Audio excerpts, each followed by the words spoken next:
चलिए शुरू करते हैं आज की क्लास। विद्युत बल या विद्युत क्षेत्र रेखाएं वेरी वेरी इंपॉर्टेंट है, हर साल पूछा जाता है एक नंबर में।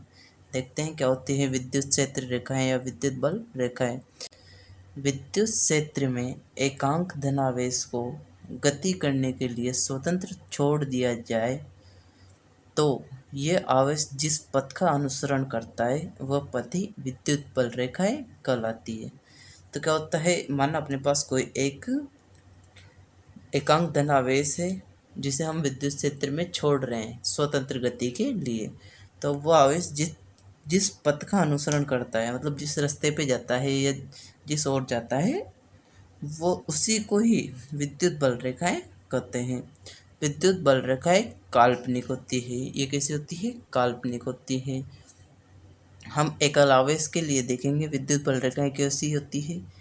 अगर कोई धनावेश है तो उसके लिए विद्युत बल रेखाएं एक उससे बाहर जाती हुई प्रतीत होती है, मतलब पॉजिटिव चार्ज के लिए वो बाहर जाती हुई प्रतीत होती है, जो अनंत तक जाती हुई दिखती है। इसी प्रकार ऋणावेश के लिए ये बल रेखाएं भीतर की ओर आती हुई प्रतीत होती है। ऐसा लगता है कि ये विद्युत बल रेखाएं अनंत से उस माइनस चार्ज में जा रही है। नेक्स्ट देखते हैं।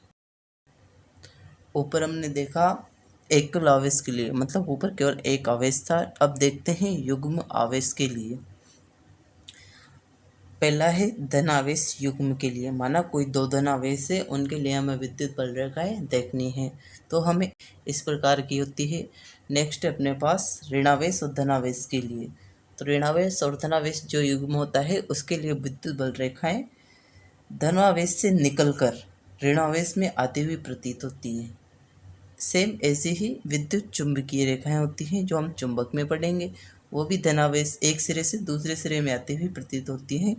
इसी प्रकार हम देखते हैं धनावेश और ऋणावेश के लिए, तो ये धन सिरे से आकर ऋण सिरे में मिलती हुई प्रतीत होती है। नेक्स्ट देखते हैं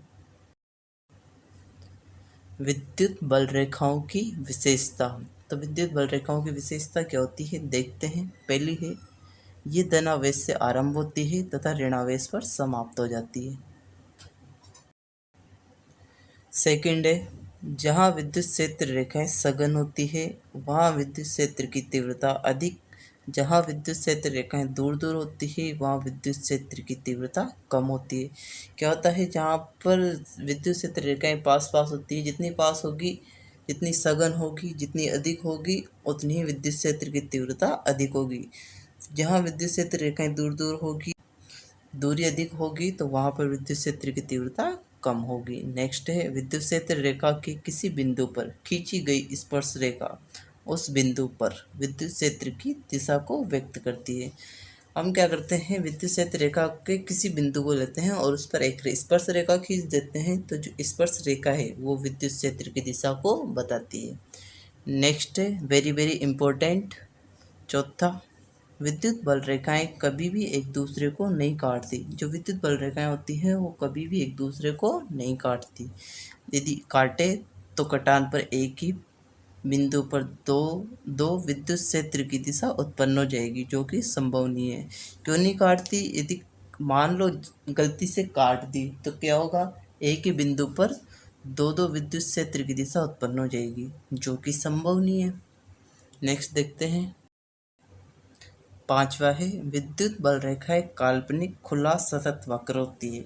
विद्युत बल रेखाएं क्या होती है? काल्पनिक खुला सतत वक्र होती है।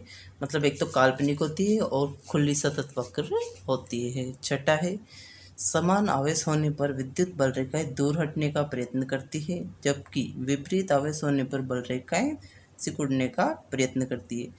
यदि मान लो कोई दो समान आवेश की विद्युत बल रेखाएं हैं, तो दोनों एक दूसरे से दूर दूर जाने का प्रयास करती है। क्या करती है? जितना हो सके उतना दूर जाने का प्रयास करती है।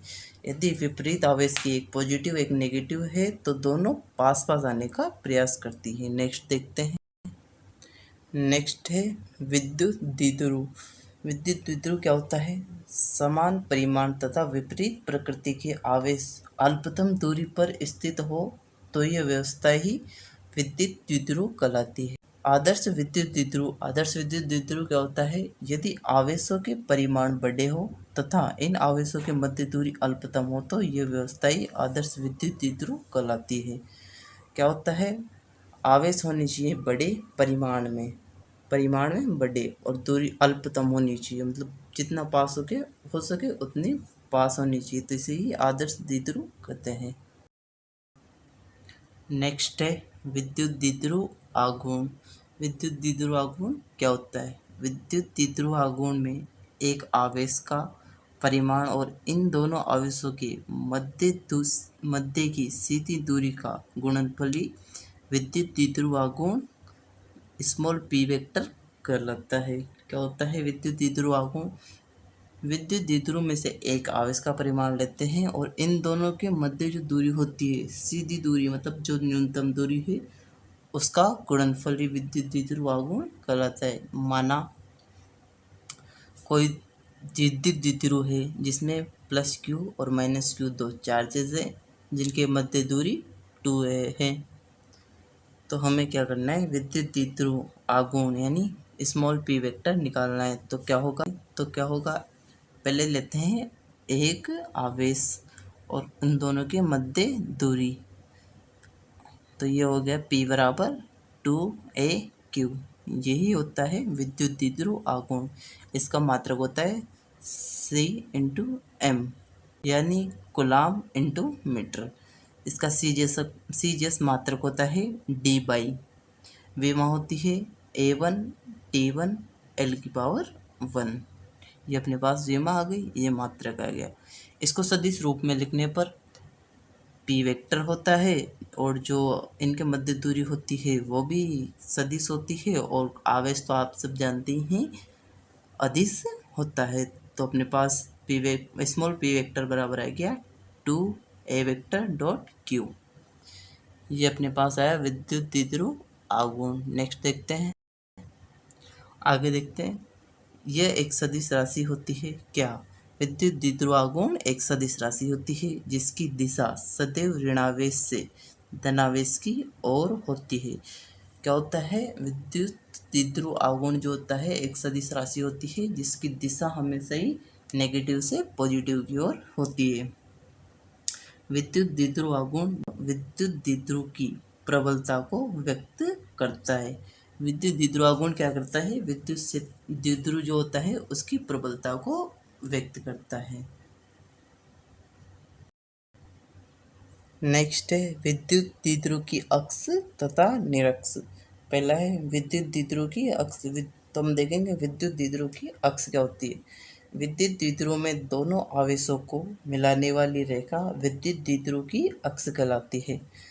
क्या होती है? जो दो द्विध्रुव होते हैं उनके बीच की जो दूरी होती है उन दोनों को जो मिलाती है उसे कहते हैं विद्युत द्विध्रुव की अक्ष। सेकंड है विद्युत द्विध्रुव की निरक्ष।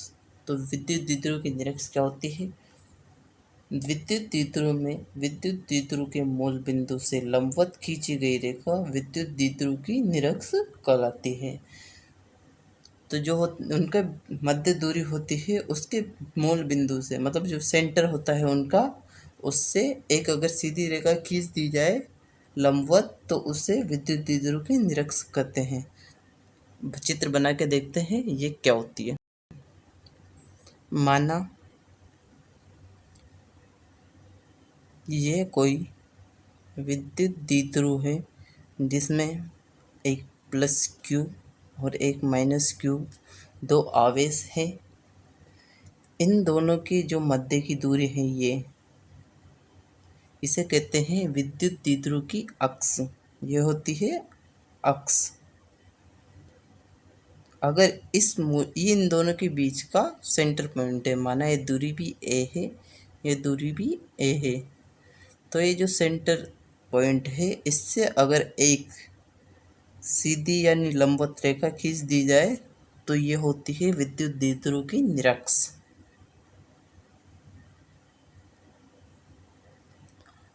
आशा करता हूँ आप लोगों को समझ में आ गया होगा अक्ष और निरक्ष। आगे